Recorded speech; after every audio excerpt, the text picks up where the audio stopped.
کا، اور یہ جرم اجتماعی جرم ہے، اور یہ یہاں تک جرم رہتا نا کہ قرآن کو چھوڑ دیا تب بھی میں کہتا ہے چلو یار کوئی اتنا بڑا جرم نہیں ہے، الٹا یہ کہنا شروع کر دیا قرآن و حدیث ڈائریکٹ نہ پڑھو گمراہ ہو جاؤ گے۔ سر کوئی یہودی آپ کو آ کے ممبر پہ کہنا قرآن و حدیث ڈائریکٹ نہ پڑھو گمراہ ہو جاؤ گے، ہم کہیں گے اللہ کا دشمن ہے اس لیے ہمیں کہہ رہا ہے، لیکن مسلمان نما یہودی نما مسلمان ممبر پہ چڑھ کے آپ کو کہتا ہے قرآن ڈائریکٹ نہیں پڑھنا، اور پھر آپ کو اوٹ پٹانگ مثالیں دے گا، جی وہ دیکھیں جی وہ دوائی لینے کے لیے ڈاکٹر کے پاس جاتے ہیں۔ سر قرآن پڑھنے کے لیے آپ کے پاس آتے ہیں تو آپ قرآن پڑھاتے نہیں ہیں نا، آپ قرآن کیا پڑھاتے ہیں، نہ اس کا ترجمہ پڑھاتے ہیں، آپ بزرگوں کی تفسیر تھما دیتے ہیں۔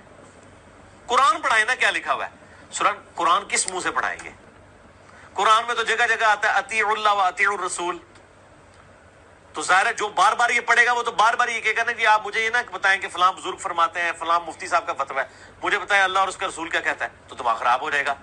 اچھا ہے سیاڑے جی، انہوں نے پتہ ہے کہ یہ کام خراب ہو جانا ہے، کر رہے ویسے ٹھیک ہو تسی، دنیاوی اعتبار سے بالکل ٹھیک کر رہے ہیں کہ قرآن حدیث پڑھنے سے بندہ ان کے مسلک پہ نہیں رہے گا۔ تو قرآن کو اپنی زندگی میں بسا لو، قرآن کو شامل کر لو، دنیا بھی سنورے گی، قبر بھی سنورے گی، نزا کا عالم بھی سنورے گا، حشر میں بھی اجالے ہوں گے، جنت کی بہاریں بھی نصیب ہوں اور رسول اللہ کا ساتھ نصیب ہوگا۔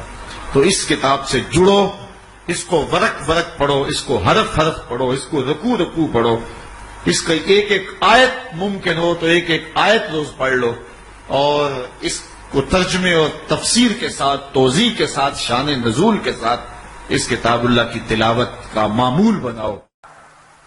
میں آپ سب سے پوچھتا ہوں، ہاتھ مت اٹھائیے گا، آپ میں سے کتنے کون کون سے ایسے افراد ہیں جنہوں نے پورے قرآن کو ترجمے سے پڑھا ہے؟ پوری زندگی میں فقط ایک بار بھی ترجمے سے پڑھا ہے؟ ہاتھ مت اٹھائیے، اپنے دل سے سوال کیجئے۔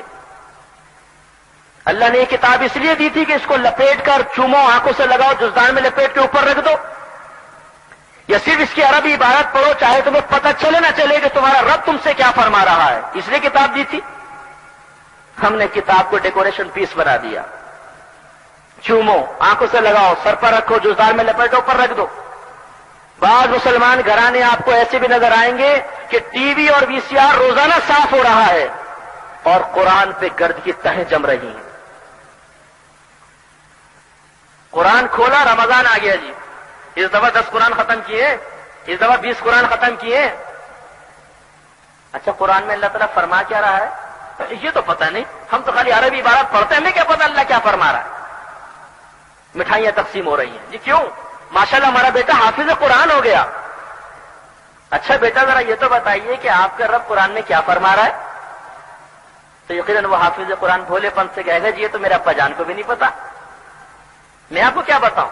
مجھے تو یہ سکھایا گیا ہے کہ قرآن کی عربی عبارت پڑھو، تم نے قرآن کا حق ادا کر دیا، قرآن کو حفظ کر لو، تم نے قرآن کا حق ادا کر دیا، اس کے بعد قرآن کو بند کرو اور جزدان میں لپیٹ کے اوپر رکھ دو، بس۔ کیا اس لیے قرآن دیا گیا؟ نہیں، نبی کریم نے فرمایا 2 چیزیں چھوڑ کر جا رہا ہوں، ان کو مضبوطی سے تھامو گے، مراد کیا ہے؟ پڑھو گے، سمجھو گے، مقصود الہی متعین کرو گے، اللہ تعالیٰ کے احکامات پہ توجہ کر کے اپنے نفس کو، اپنی خواہشات کو ان احکامات کے تابع کر کے انہیں پورا کرو گے، تب ہدایت پا جاؤ گے۔ اگر آپ یہ سمجھتے ہیں کہ صرف اظہار عقیدت آپ کو بچا کر لے جائے گا، ایسا نہیں ہے، کیونکہ اس مقصد کے لیے اللہ نے قرآن نہیں دیا کہ چومو، آنکھوں سے لگاؤ، سر پر رکھو، اونچی جگہ رکھ دو۔ کئی حکم ہے تو مجھے دکھائیے۔ ہاں یہ ادب ہے، میں اس کو منع نہیں کر رہا ہوں، ناجائز نہیں کہہ رہا ہوں، جائز ہے، ادب کا طریقہ، لیکن اس کام کے لیے تو قرآن نہیں دیا۔ قرآن تو تھا کہ پڑھو سمجھو، ہم نے جب پورے قرآن کو ترجمے کے ساتھ ہی نہیں پڑھا تو سمجھنا دور کی بات ہوگا، اور یہ جرم اجتماعی جرم ہے، اور یہ یہاں تک جرم رہتا نا کہ قرآن کو چھوڑ دیا تب بھی میں کہتا ہے چلو یار کوئی اتنا بڑا جرم نہیں ہے، الٹا یہ کہنا شروع کر دیا قرآن و حدیث ڈائریکٹ نہ پڑھو گمراہ ہو جاؤ گے۔ سر کوئی یہودی آپ کو آ کے ممبر پہ کہنا قرآن و حدیث ڈائریکٹ نہ پڑھو گمراہ ہو جاؤ گے، ہم کہیں گے اللہ کا دشمن ہے اس لیے ہمیں کہہ رہا ہے، لیکن مسلمان نما یہودی نما مسلمان ممبر پہ چڑھ کے آپ کو کہتا ہے قرآن ڈائریکٹ نہیں پڑھنا، اور پھر آپ کو اوٹ پٹانگ مثالیں دے گا، جی وہ دیکھیں جی وہ دوائی لینے کے لیے ڈاکٹر کے پاس جاتے ہیں۔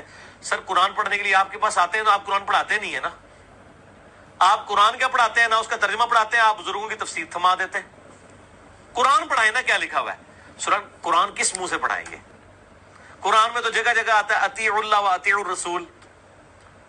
تو ظاہر ہے جو بار بار یہ پڑھے گا وہ تو بار بار یہ کہے گا نا کہ آپ مجھے یہ نہ بتائیں کہ فلاں بزرگ فرماتے ہیں، فلاں مفتی صاحب کا فتویٰ ہے، مجھے بتائیں اللہ اور اس کا رسول کیا کہتا ہے، تو دماغ خراب ہو جائے گا. اچھا ہے سیاڑے جی، انہوں نے پتہ ہے کہ یہ کام خراب ہو جانا ہے. کر رہے ویسے ٹھیک ہو تسی، دنیاوی اعتبار سے بالکل ٹھیک کر رہے ہیں کہ قرآن حدیث پڑھنے سے بندہ ان کے مسلک پہ نہیں رہے گا. رمضان میں پورا قرآن ناظرہ ختم کر لینا یہ کمال ہے، یا پھر ایک اور شخص ہے جو تفسیر کے ساتھ قرآن پاک پڑھتا ہے لیکن 15 سپاروں سے آگے نہیں بڑھ پاتا، یہ افضل ہے. میری بہن آپ 15 سپاروں کی بات کر رہی ہیں، میں بالکل وثوق اور دلائل کے ساتھ ثابت کر سکتا ہوں کہ قرآن عظیم کے ایک رکوع کو اگر آپ ترجمہ اور تفسیر کے ساتھ پڑھ کر اچھی طرح سمجھیں، یہ آپ کے 50 قرآنوں پر بھاری ہے.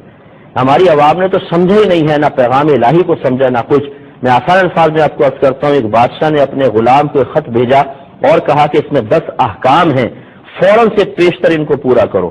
لیکن جب غلام کے پاس وہ خط پہنچتا ہے وہ پڑھتا نہیں ہے، اس کو سونگتا ہے، کیا خوشبو ہے، کتنا پیارا لکھا ہوا ہے، کیا پیارا کاغذ ہے، کیا نفیس فرمان ہے. پھر اس کو لپیٹ کے ایک ریشم کے کپڑے میں رکھتا ہے، اس پہ عطر لگاتا ہے اور اوپر رکھ دیتا ہے. روزانہ اس کو اتارتا ہے، چومتا ہے، آنکھوں سے لگاتا ہے، سر پہ رکھتا ہے. احکام پڑھتا ہی نہیں ہے. پھر 1 مہینے بعد جب بادشاہ اس کو بلاتا ہے کہ ہاں جی احکام پر عمل کیا، تو کہتا ہے کہ بادشاہ سلامت، وہ تو نہیں کیا، لیکن میں نے آپ کے خط کی تعریف کی ہے، اس کو چوما ہے، آنکھوں سے لگایا ہے، سر پہ رکھا ہے، عطر لگایا ہے، اونچے مقام پہ رکھا ہے، روزانہ عقیدت کا اظہار کیا ہے، لائیے میرا انعام. تو آپ بتائیں دیانتداری سے بادشاہ سے انعام دے گا یا سزا دے گا؟ کیونکہ خط بھیجنے کا مقصد چموانا نہیں تھا، اس کی تعظیم کروانا نہیں تھا، احکام پر عمل پیرا ہونا یہ مطلوب بادشاہ تھا. اسی طریقے سے قرآن ہے کہ اللہ نے قرآن اس لیے نازل نہیں کیا کہ آپ اس کو چومیں، آنکھوں سے لگائیں، سر پہ رکھیں، صرف عربی عبارت پڑھیں.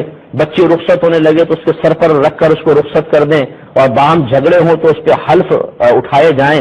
بلکہ اللہ تعالیٰ نے قرآن پاک کو اس لیے نازل فرمایا تاکہ اس کو پڑھیں، اس کو سمجھیں، اس کی آیات کی روشنی میں اپنا محاسبہ کریں، اپنے عمل کو درست کریں، اس کے احکامات پر عمل کریں. اب جو امتی اس کو سمجھتا ہی نہیں ہے، پوری زندگی گزر گئی پڑھے جا رہے ہیں قرآن پاک بس عربی عبارت، اور اگر پوچھیں کیا لکھا ہوا ہے کچھ سمجھ میں نہیں آ رہا.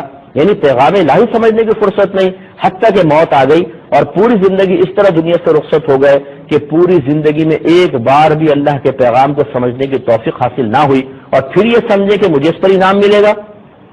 تو میں یہ نہیں کہہ رہا ہوں کہ جو عربی عبارت پڑھتا ہے اس کو ثواب نہیں ملے گا، لیکن قرآن حصول ثواب کے لیے نازل نہیں کیا گیا. قرآن اٹھا کے پڑھیں، قرآن کو اس لیے نازل کیا گیا تاکہ اس کی آیات پر عمل کیا جائے. لہذا جو ایک رکوع پڑھے اسے اچھی طرح سمجھ کے پڑھے، پھر اپنا عملی محاسبہ کرے، اگر اس میں کوئی قابل عمل بات ہے اسے اپنی ذات پر نافذ کرے. کسی ممنوع شے کا ذکر ہے اور وہ ہمارے اندر ہے تو اس گندی عادت کو اپنے اندر سے نکالے. یہ اس کے 50 قرآن پڑھنے سے بہتر ہے.